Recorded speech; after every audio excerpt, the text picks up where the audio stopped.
other people come in. And good morning to everyone. I am Lisa Abelinsky, content coach and America's digital content futurist. I am so excited about the conversation we're going to be having today with two amazing guest speakers who are experts in conversational AI, experts in AI in general, and there's going to be so much information we are going to get from this conversation. AI is rapidly changing, and being able to step into it in different ways and leveraging it with different possibilities, I think is the future for 2024. Couple of quick items that I want to cover. First and foremost, this is going to be a conversation. If you have comments or questions, if you want to either unmute or put comments right into the chat, that would be perfect. This is going to be a learning curve for, at least for me, and hopefully for attendees as well. So I want to make sure that everyone knows that there is no dumb or wrong question to ask, and I'm going to be asking a lot, so please chime in. Second, I want to quickly share the link for the next Q&A with Three Dog Right. I'm going to put that into the chat right now. It is looking at content value using e-learning. This is something that I am looking at exploring for 2024. I know other people have looked at it for how to continue to engage your community and show up where maybe you don't have the bandwidth, but you can still provide value with your e-learning content. I'm going to have a colleague of mine, Dr. Teresa Ashby, she has a PhD, understands organizational e-learning culture and leadership and how to leverage it so that you're really showing up for your customers and your prospects. It can be used in either way. So I want to make sure that I have that in the chats. The other thing that I quickly want to add in, I have a new book coming out in the next 6 to 8 weeks. I'm going to put the link in if you want to add yourself or being a VIP as soon as it comes out to immediately be alerted. And as always, there'll be a 99-cent Kindle sale so that you're able to grab this book and again, make 2024 your year for your business and making your digital mark. All right, let's get this conversation started. So I would like to ask each of my panelists to do a quick intro. And Arvell, I want to start with you, just because your background is unique to MKJ's, but at the same time, there are some interesting overlaps. And I would love for you to take 30 seconds, introduce yourself, and talk about what your area of genius is. Gotcha. Thank you, Lisa. Appreciate it. I'm glad to be here.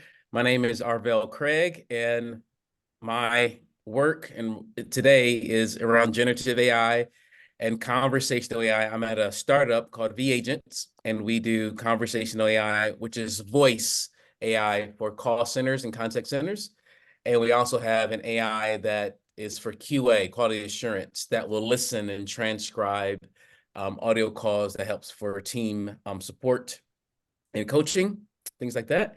My background is simply 20-something years of digital marketing, consulting. I've always kind of chased, I won't say the shiny object, but I've always liked technology that can give me an advantage. When I was, again, most of my career, I've been on my own or with a small team or small agency. So technology and its ability to scale what I'm able to do has always been attractive to me, which was mainly marketing automation, email automation was something that I really focused in on. And then when Facebook Messenger and chatbots came on the scene in 2016, 2017, that was like the new opportunity for us email marketers to get 80, 90% open rates with Messenger. So I shifted into that world and rode that wave for a little bit. And now, of course, with ChatGPT, after taking a year or two break, I'm kind of back in the chat world. But of course, this version of generative AI is a completely new beast than anything that's ever been in the past. So again, thank you for being here. And I'm glad to share and conversate with you. Thank you. Awesome. And I'm excited to talk more about that idea of, the chat portion and customer service and leveraging community, because there is actually community there. So I'm very excited about that. Mary Kathryn Johnson, aka MKJ. Please introduce yourself. I love saying that, MKJ. Thank you so much, Lisa. I'm really glad to be back here again and talking about another very interconnected subject from our last conversation, and a subject that's going to take us definitely well into the future. Let's see where to start. 20 years ago, I started my first online business. And before that, I was a technical headhunter, technical recruiter. So I've been in the tech world for a while. And when I started that business, I basically tapped all my techie guys. They were all guys, no girls, but all the techie guys that I got jobs for, and basically said, hey, how do I do these things? And that started my just love and pull toward technology. I love, same with Arvell, shiny objects, ooh, this new thing. And what I finally figured out probably in the last, I would say, 8 years was how to discern whether or not to follow that shiny object and if it actually applies to what I need. But I am a consultant, and I consult in basically 3 concurrent categories. One is category design, designing your actual category for your business, and that's basically branding 2.0, if you want to give it that, branding 3.0, I would say. And then that category design lends itself to conversational design. Now that you know your company and how unique you are and how to communicate that, you need to put that into your conversation everywhere with your audience, customers, and advocates. And then that leads to customer experience. And all of that revolves around building a community, because that's part of category design. Arvell and I both share, and how we met was in the chatbot world. He was the one I always totally blame him and completely give him all the kudos for getting me started in speaking, because he's the one that did that, invited me to a panel in Las Vegas at Affiliate Summit West in January of 2018, I believe. So that's how we met. And we've been fast friends ever since, chatting with each other, bouncing ideas off of each other. And those are the people you want to keep in your world, because they push you to get better. They push you to new ideas, and they push you to evaluate what you think is important. And Arvell and I do that with each other very well. So I'm very happy to be here, and I'm really excited to talk about community building and artificial intelligence, and how you might be able to use AI in your community efforts. Oh, fantastic. Well, I'm super excited about this conversation. And, when I think about community, I try to think in non-traditional terms. So it's not just where I work. It's not just where I worship. It's not just where I live. There are other areas where I can create community that, if I do it properly, I can impact customer experience. I can impact revenue. I can impact how my brand is perceived. And I can get support and feedback. So, as you said, MKJ, I'm constantly evaluating and evolving, because our world is changing at such a rapid pace that if we're not paying attention, we can get totally blown up and not even realize it until it's too late. So I love this idea that you both came from the chatbot world. So talk to me a little bit, and I will let you decide who wants to go first. How have you seen the chat function and that kind of AI change over the course of however many years we've had it? I don't even know. And how has that really helped to drive some of the sense of community, even though it's an artificial entity that we're speaking with. Arvell, you want to go or you want me to? You can go. Okay, cool. Well, I think what if I understand your question correctly, you're wondering how the original chat conversations have led now to the possibility of AI and community. Is that correct? Yes. Yes. Okay. So the chat that was the original mass indoctrination chat happened with Facebook Messenger in 2016. And then companies started coming on and allowing people to, or allowing businesses to create chat conversations with their audience. And I don't really see that as community because community to me is actually back and forth. Whereas, yes, in these chat conversations, the way that the audience or the community that you're trying to build could respond would be by clicking buttons or giving data or, consuming some content. But they really couldn't actually have a conversation in an automated way with your company that was deeper than, unless you used artificial intelligence. And that came in, I think, probably I would say late 2017, early 2018, some companies started coming in. It was very expensive to build an actual automated or artificial intelligence chat bot, but it was possible. And you had to train it and do all those things. But again, it's still, it's not community where the community members can also communicate with each other and with your business.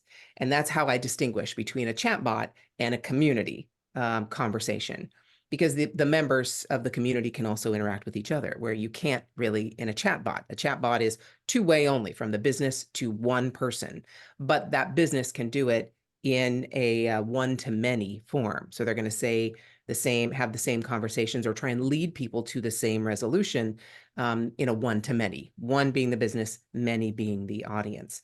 Whereas community, the audience can participate in that and communicate with each other. So it started that process. Yes, we had communities before. We've had many community platforms that would allow people to converse with each other during that same time. And I think now we've switched to an artificial intelligence allowing a business to build a chat bot that is back and forth with the audience or the community members, and also allowing the community members to get information and communicate with each other. That now is starting to add to the mix. And it's not the traditional chat bot, it's an actual artificial intelligence guided and trained conversation. So that's kind of how it evolved and how I see it evolving. Arvell, you see anything different or want to add to that? Yeah, the thing that I always remember was in 2016, I think there's two things that happen. There's human behavior, and then there's advancements in technology. And they are not the same, but they do correlate a little bit. So human behavior on social media changed in 2016. More people were messaging one another, Snapchat, WhatsApp. Humans were DMing, you could say, more often.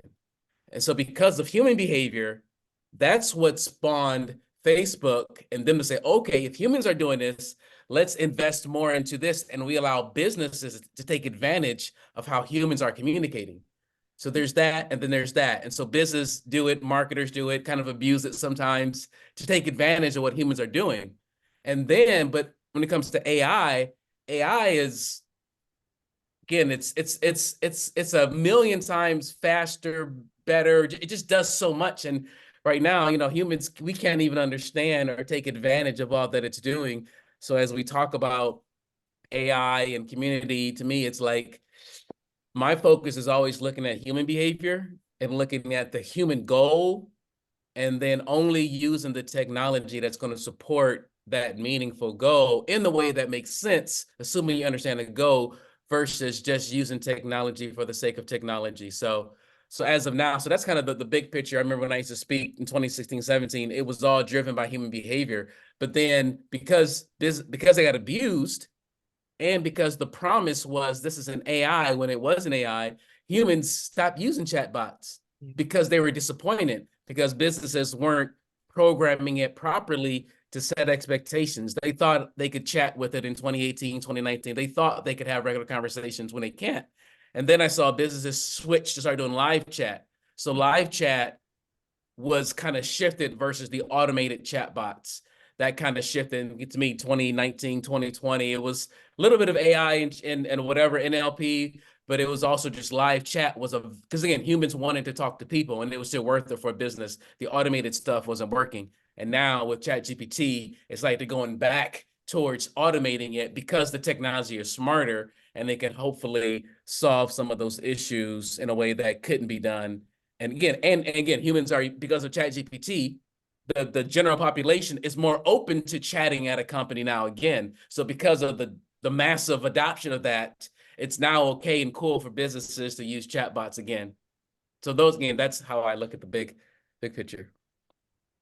Yeah, so let me ask a follow-up question. So when I think about AI in terms of like bringing together community or being part of the community, and I'm going to give an example. So I have a short-term rental. I am on a platform that uses AI to monitor reviews, to monitor conversations within the app, to monitor your listing and how it's listed. And a lot of the sentiment that I see in the different community groups that I'm on social media channels is it's Big Brother. It's if you have one wrong word or one wrong thing, you get kicked off the platform. And it's this almost fear of not doing the right thing or having the right language and content so that this AI that's still learning doesn't come down with a big old hammer and take you out of contention. And for a lot of these other owners that I'm in a community with, it's their livelihood. They could lose all of their bookings. There's just this absolute concern about using AI within the community. How do you see the future unfolding where it's not, because I believe AI can learn. I believe AI can transform.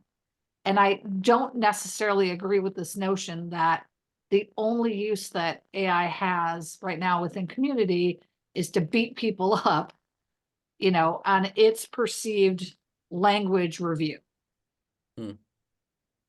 I believe that it can expand to actually have conversation and to foster more community while still enforcing certain policies that the platform has put forth.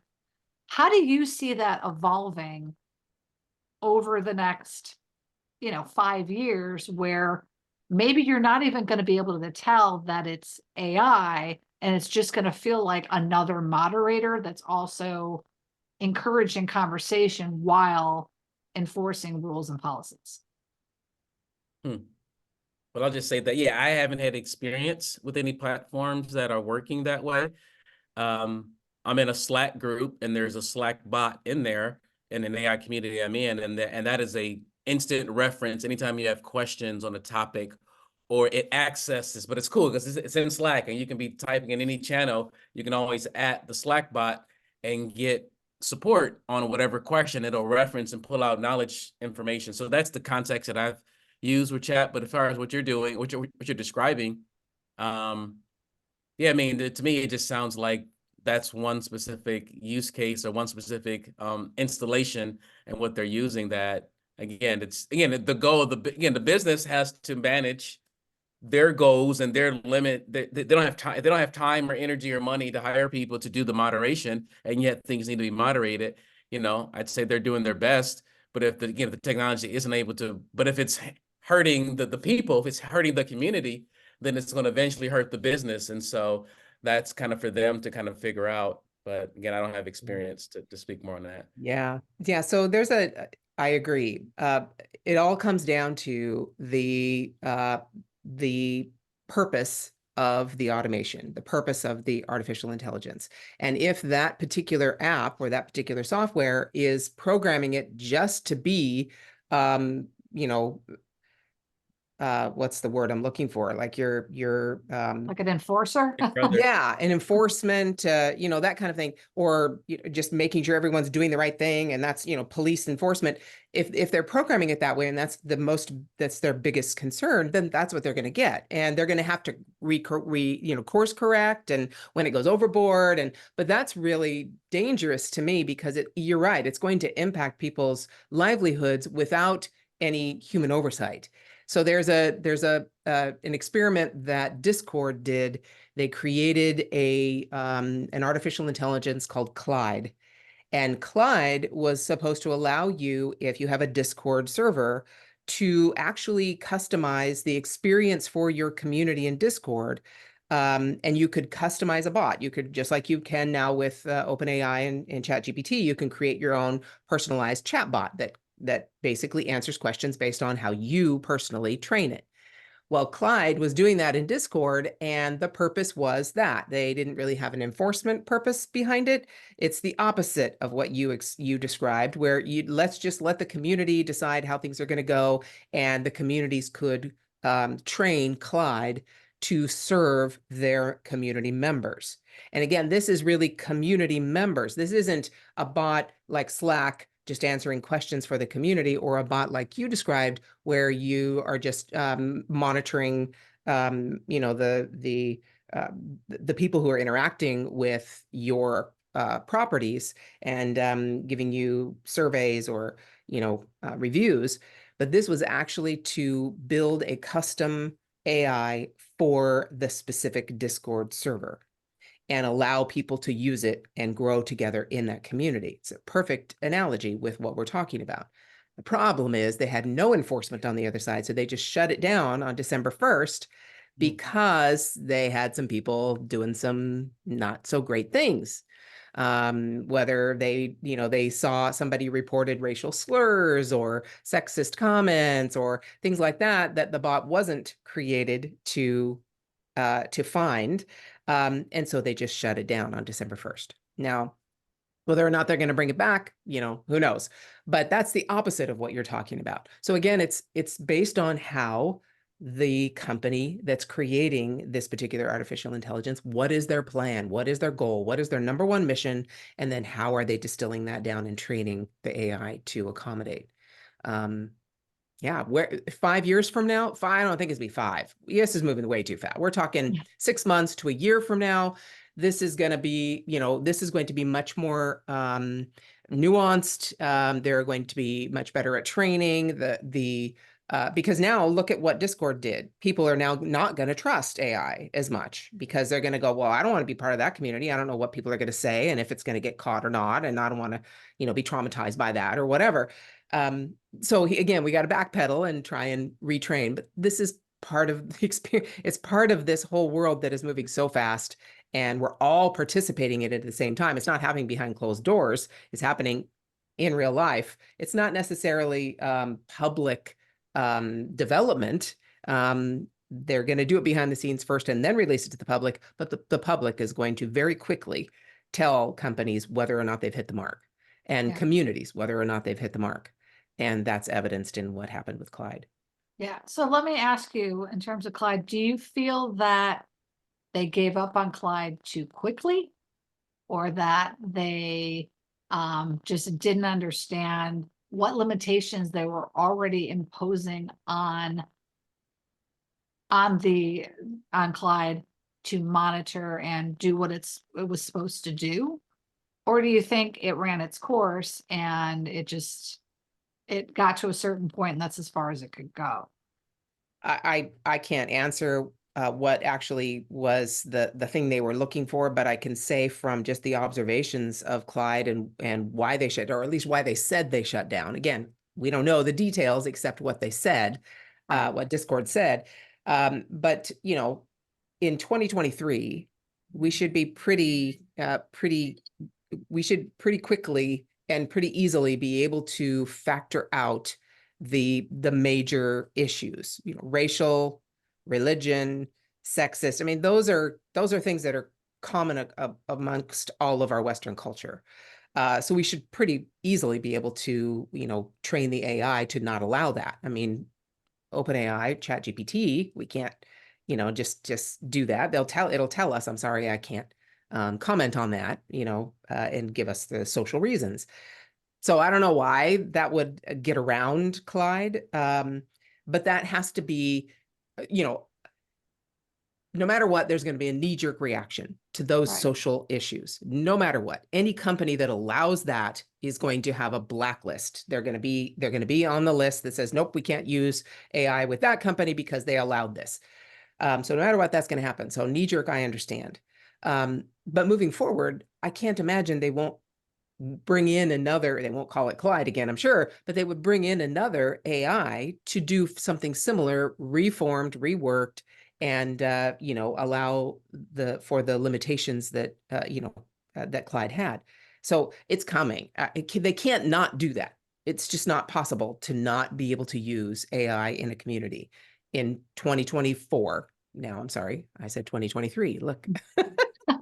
In 2024, it's not possible to not use AI, and it won't be possible to not use AI by 2030. I mean, it's just not, you're going to have to figure it out. So yeah, maybe they pulled it soon, but I think they pulled it. They're going to rework it. They're going to reintroduce it as something else. Right, that makes sense. And, humans are going to human, right? It's just par for the course. We And haven't changed. we haven't changed. And I like don't AI. see us changing anytime soon. We can train us to a certain extent, but Yeah. ultimately the hardwiring is there. Yeah. So I had mentioned earlier that I'm going to be doing a panel and a webinar on Monday, and we actually did a tech run yesterday. And we actually got into the conversation about AI hallucination. I believe that's the term, where an AI or machine learning entity will make up facts, content, information, and they're calling it's a hallucination within the AI entity, which I think is super interesting and kind of makes sense.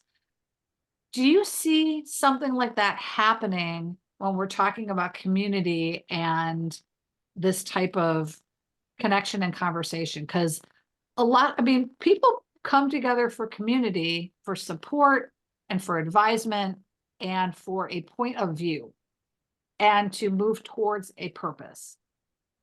And I've experienced it just with the human element, that you can get all sorts of information when you pose a question. And half the time it is not what you asked for. And there's a morality that's added into the posting and the conversation rather than answering the question that was posed. And I think that's just how humans work and how our human brains work and behavior. Do you see that type of hallucination happening with AI as we see the evolvement of this, not just moderating, but collaborating conversation that they're seeing in like Baird and ChatGPT, where they kind of make up some facts or make up some information to try to fill the gap? So the question is, do we see that continuing or do we see that getting better? Hallucination. Either one. I'm happy with either answer. I'm hoping you'll say we see it getting better, but maybe you're like, it's going to have to get worse before it gets better. Arvell, you got a comment on that? Yeah, I think, again, there's different types of AI. AI in general is AI in general. Generative AI is AI that generates something that never existed before, theoretically. And I've heard a big brainy, PhD engineer guy say, all of generative AI is in hallucination. It's all the same thing in the sense that you've got all this masses of data that it learned on, but if you wanted to come up with something new, you're hoping that, if you're asking it based upon facts, you're hoping that it's facts. But in one sense, I just thought that was a really good point. But conversational AI typically is really its ability to understand human language. So conversational AI is not generative. It's not inventing new stuff. That's not the basis of it. It's the fact that it knows human language, it knows what you mean, and then like that sentiment analysis of what they're saying, they're trying to interpret. It's more of an interpretation than a generative. So in one sense, I think those are two different types of AI, where in the community or in a conversational type of thing, it's not inventing new stuff typically. So I don't think that those things will really overlap. And again, with the way GPT is happening, typically companies it's easier to add your own data, to add your own information. So even if it's generating something new based upon a company's values and their knowledge base, I think that's not gonna be a major thing in that context. Yeah, and I hear you, and I love that analogy you gave with it's all a hallucination with the generative AI, because we're trying to take not necessarily human consciousness, but a human's ability to think something up, and take data that the AI has been trained on, and then think something up from it and hypothesize about it or whatever. So yeah, in that sense, every conspiracy theory you've ever heard, every human that's hears a little bit on NBC or CBS or, CNN, and just makes their own mind up to say, oh, this is what it is the same thing. Yeah, I don't know. And again, I am not technical enough by any stretch of the imagination to know what's going on in the back end of AI to advise on whether or not it's right or wrong or indifferent. But I agree with Arvell when we talk about more of the conversational AI. That is the only place the bot or the AI can take data is from what you fed it. And it's just trying to interpret what an audience member in a community or a community member might ask, interpret what they think they're saying, and then access that data to answer the question. So that's shouldn't have hallucinations in it, because it's not trying to make something up, like generate, like Arvell said. And like Clyde, who knows if we're going to bring this combination of OpenAI or any other BARD or whatever, because they've opened their back end, their what you call it, name just went out of my head. I'm missing names today. Anyway, to be able to access that data, access OpenAI and create your own bot, they've opened that up so that anybody can add OpenAI to their software, to their whatever they're building, and their API. That's what the word I was looking for. Too many A's.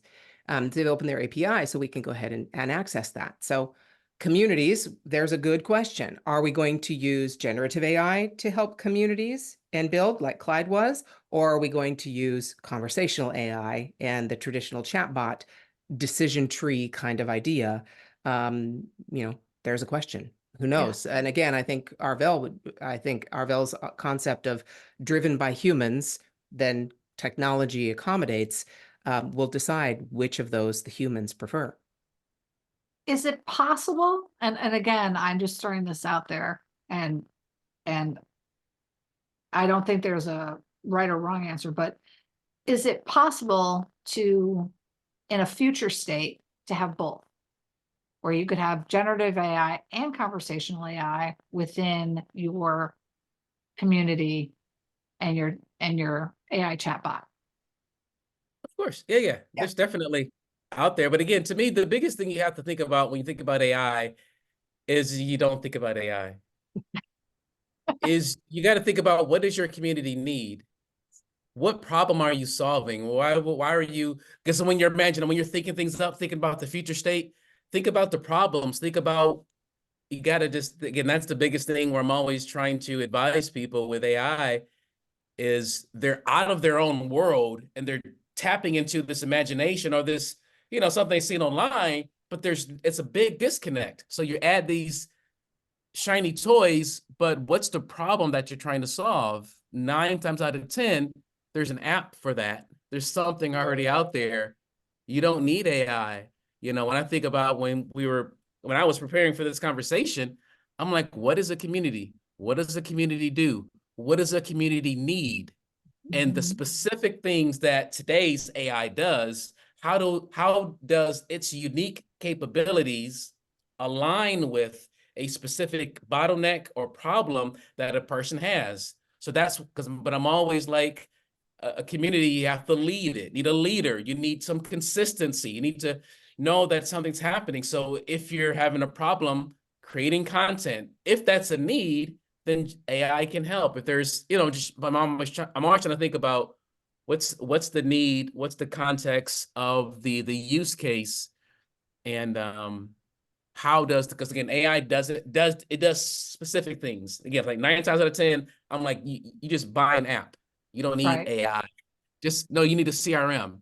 I had a workshop yesterday on AI, and people were, it was on AI for business development, and somebody said, how can I manage my pipeline? Like, that's a CRM. That's not AI. And it's okay, but that's that's my little soapbox, is to focus on the need that you have, and then then you can go to AI if it's helpful. Yeah, and I think, I mean, you and I had this conversation too, Arvell, and I was like, you're right. If you're thinking about what problem you're solving, if I'm solving that I need to clean a pan in my sink, I'm not going to go get a hammer, because hammer's the new hot thing, and beat my pan until it's clean. It doesn't make any sense. And if I told someone I did that, they would look at me like I had lobsters coming out of my ears, like, use your brain. But there's this, like you said, shiny new object. And I have this problem too, where I'm like, oh, AI. And it's like, slow down. What's the problem you're solving? And like you said, is there something that already exists that can fit into this? Whether it's attracting people into your community, which Carmela's on, and I know that's one thing that she's working on. She has launched a new company, and she has within the behavioral health industry, and she's trying to build this community of staffing and employers and clients that can talk together and have conversations to move the needle forward in terms of things that they're stuck on. And if she's trying to build that community, does she in fact need AI? Can she do it with other systems like content? And maybe there's where she leverages AI to help create the content. Or, I noticed that LinkedIn now, when you put a post, it says, would you like to rewrite this with AI? And I've tested it a couple times. Gotta say, not impressed. I was like, ugh, and went back to my, it's like, you missed the whole point of what I was doing. And I went back to what I had. Is it that once they're in the platform and they've joined, that there is an AI tool that helps take them through the process, if that's the bottleneck, to be able to understand how to join the community?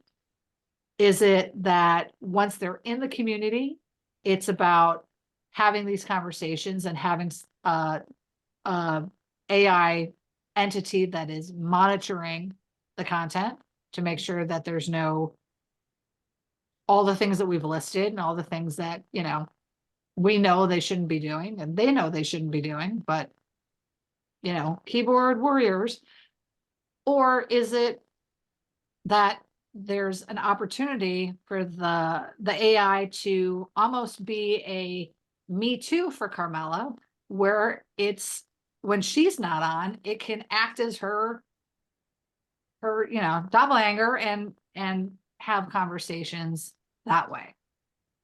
And a lot of times we forget that when you're thinking about leveraging a tool,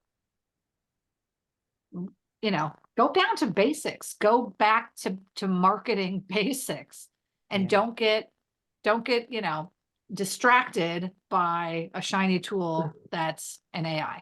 Absolutely. Yeah. And can I say something specifically? So Carmela, it sounds like she's coming on here. That's awesome.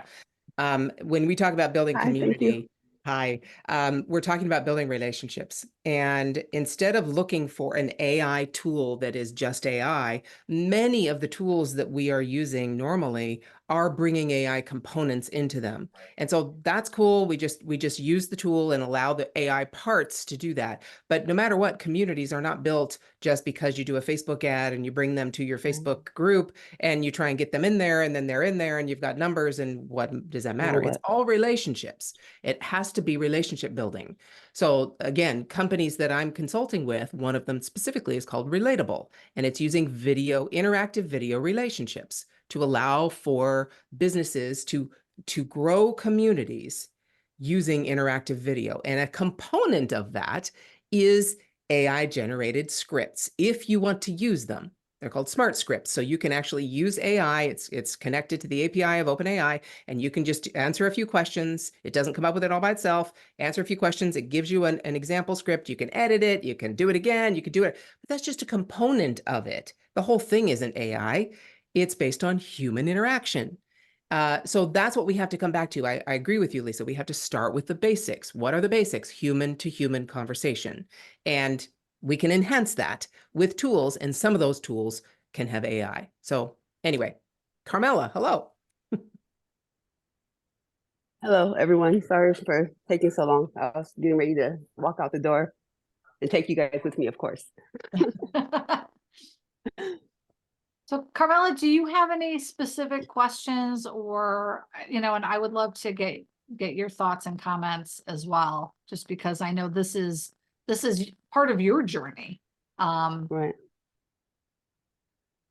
Yeah, I didn't really have a specific question. I've learned a lot so far just from what you guys have been talking about. I think of myself as someone who uses AI quite a bit, but I haven't used it in a lot of ways, and so just like thinking about, I didn't even know that I thought about using AI on the like community page part of it, which I think, oh my God, that's not a bad idea. And I think if I did, it would have to evolve how I used it. It would change. A monitor, sure. Engagement, ooh, sometimes maybe like in the beginning, maybe because I would hate for someone to be there by themselves. And it's especially now, if I have one person in there and they're looking for someone to talk to, and it's like, hello, in the empty hallway, and so like, and maybe that would be something that would be useful. But I think that technology is always changing, and we have to continue to change with it, and we have to continue to allow room for those changes. My fiance just started using ChatGPT like this week, and so he's like really excited about it, but he's asking the very basic questions, and saying, oh, and I said, oh yeah, don't forget it lies. He's like, what do you mean it lies? He gave his assistant a name and everything, and I was like, yeah, it doesn't always tell you the truth, so you have to fact check. I said, but all assistants lie. Yeah, and I don't know, I think that this is an interesting conversation. I'm looking forward to utilizing AI in more ways, and possibly for that blog. I know I have it on my website, and I haven't even programmed it yet. That's not one of the ways I've used it as far as programming, and I haven't created my own bot. So I don't know. And it takes, that's the other thing. Again, Arvell MKJ, I'd love to get your opinion on this, but it's not a, set it and forget it kind of a thing. Like there has to be programming, there has to be interaction, there has to be evolution within the AI that you've added to make sure that it's working in the way that you intended it. Wanted to, right. And it's providing the results that you were hoping that it would. So there can't be a laziness around just, I'm going to shove it in there and I'm done. Bye. Set it and forget it. No. Set it and forget it. And that's I mean, you're talking about only one very specific use case for AI, and that's not really engagement. They're not, so if you're a community leader, they're not engaging with you, they're engaging with your bot. So Yeah, they no, would rather engage with you. right. And, you know, you need to find some way to be able to engage one to many in a form that actually builds relationships. Right. That would be a useful scenario for AI. Or at least a component in, like I said, the company I'm consulting with, or a component within that Hmm. particular process. But it's community. When we talk about community, you can't just use AI to create or nurture your community. Then it's not a community. It's No, not you. no, absolutely not. Yeah. Absolutely not. I have it on my website for like ask the question, Yeah, like you of frequently course. ask questions, but it Yep. hasn't been programmed. But I never thought about using it in the community until this conversation. Like, how would I use it in that way? And you're right, it wouldn't build community, you Mhm. know. Um, but but I do think that because of technology and how people have been utilizing it lately, that there's a sense of not being alone with, at least if that's there, Yeah. Yeah. because we're interacting with it so often. I'm even polite when I use my AI, Me too. like I say Please, thank thank you. you. Yeah. Yes, I and so know. like and there's a regard for it, just in that respect, just in it being another entity there, Yeah. so I think that there will be some benefit, you know, to someone for stay high and someone say hi back. Yeah. Yeah. Yeah. And I don't know if we talked about this, or I'm sorry, Lisa, this is one thing that I've been thinking Yeah. about, and I do think is part of the future. And Arvell, I'd like to get your opinion on this too.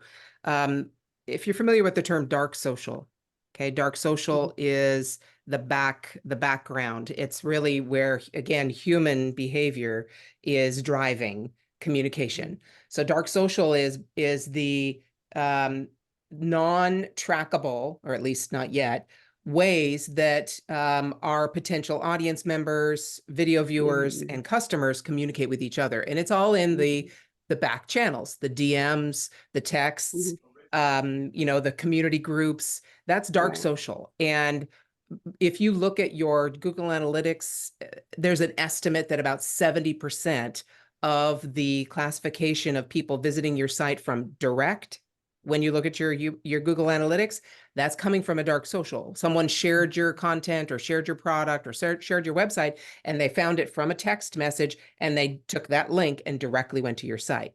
So that's where I see the future of artificial intelligence allowing businesses to help build community, to not just be able to listen on that, because that kind of feels creepy, but that's what they're already doing. There are technologies that are trying to listen to your social interactions, but mainly to allow for businesses to share, to promote the sharing of their content in these dark social back channels, because that's where they know people are sharing. People are sharing people to people, and they're like done with the algorithms, and they know when there's I mean, who do you know that in any recent time in the last 6 months went onto Facebook and put a post saying, "Oh my gosh, this company was so amazing. You've got to go try it." You know that person's probably an affiliate marketer trying to get an affiliate commission and get you to click a link. That's not a real share, right? We all got our spidey senses up for that.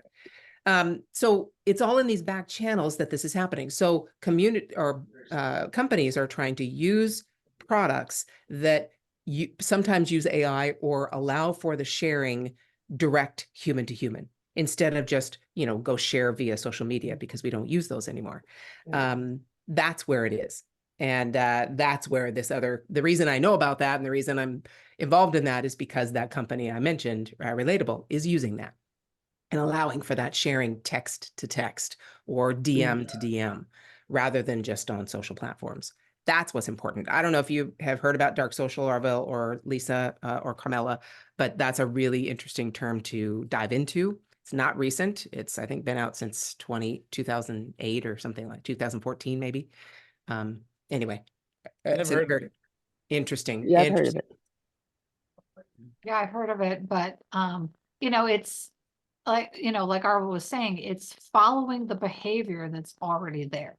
Yep. So you're allowing the behavior to guide you as to how you communicate, how you create content, how you provide the space for community, and how you allow the community to form, not on your terms, but on theirs. Mhm.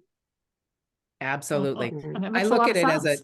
I look at it as a cascade. You start as a business owner, I have to start with a movement. What am I trying to Mhm. accomplish in this world that's going to change the world? That's on my movement.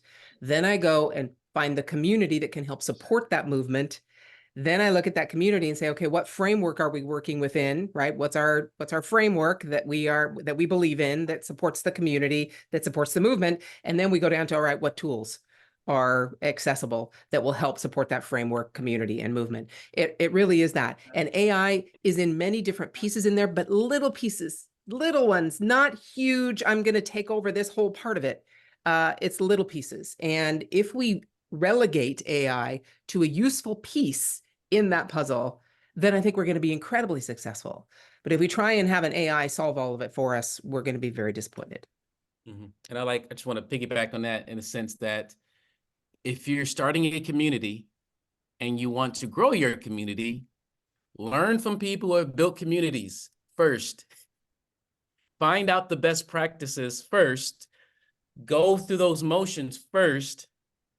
And then if you need a bonus hack or tip, then you add AI. And that's why I've got a new framework that I've been building on. It's like, if you're not an expert, because if you don't know frameworks, as MKJ was saying, it would make it so much easier that if you knew those frameworks and you knew those best practices and you knew that, yeah, you don't have to be on the community every single day, every single hour. You set those policies, you're onboarding to the community, you join the community, give them an onboarding sequence, whether an email or text. Hey, welcome. This is what happens. I generally show up every day between this hour. So these are like policies and practices that would be ideal for you to set up in place from other people that have done communities forever. And then, so therefore you don't have to, try to worry about things that you really don't have to worry about. You don't have to automate or AI things necessarily if there's some good best practices, good frameworks that have already been created by other community leaders, digital community leaders over the past years. So. Yeah. Absolutely. And if you're not comfortable on video, it's not going to be as successful as if you got yourself comfortable on video, because people want to know the leader and who they are and how they represent and what they stand for. That's, I think, a minimum requirement right now is to use video to be able to support your community and grow your community. Beyond that, then we're headed toward virtual realities. We're headed toward, AR. We're headed to so many different things. But right now, where the technology stands is video to do that. We can do it with audio. We can send audio message. We can send text-based messages, but video is the best place to get to know people. Absolutely. Great tips. Absolutely. Yeah. MKJ, Arvell, if someone wanted to contact you to continue this conversation, to see how you can help them with their processes and their businesses using AI, how can they get a hold of you? Just email me, mk@callmemkj.com, or find me on any social platform at callmemkj, and reach out. I love having these conversations. So I don't have anything to sell. I have promotion of companies like Relatable. If you want to find out more about that, I would highly recommend berelatable.com to go there. But just have a conversation. Just reach out, and virtual coffees are amazing things, especially with people who are interested in this same subject. So yeah, mk@callmemkj.com or @callmemkj anywhere. Arvell, how Yeah, about you? if you're watching the video, hopefully it shows the website arvellcraig.com/links is my little link tree version, whereas I'm doing some AI workshops where I'm all about figuring out use cases that bring big breakthroughs. The agents, if you're a call center or you want to use voice or telephone AI, there's that. But all those links are on arvellcraig.com/links. Thank you. Fantastic. Thank you so much. This was I knew we would fill up the hour because this conversation, I mean, we could probably go on for another hour if we really wanted to. But thank you so much, both of you, for sharing your expertise, being, relentlessly helpful and generous, and being part of my community. I love it. And thank you again. And thank you, audience members who are either watching this recorded, and to Carmela, our attendee, who is amazing. I am Lisa Apolinski, and whatever you are working on, wherever you are in your digital marketing journey, just remember that digital marketing is like a climb with no summit. Wherever you are, you still have 100% to go. I'm Lisa Apolinski. Thank you so much for watching.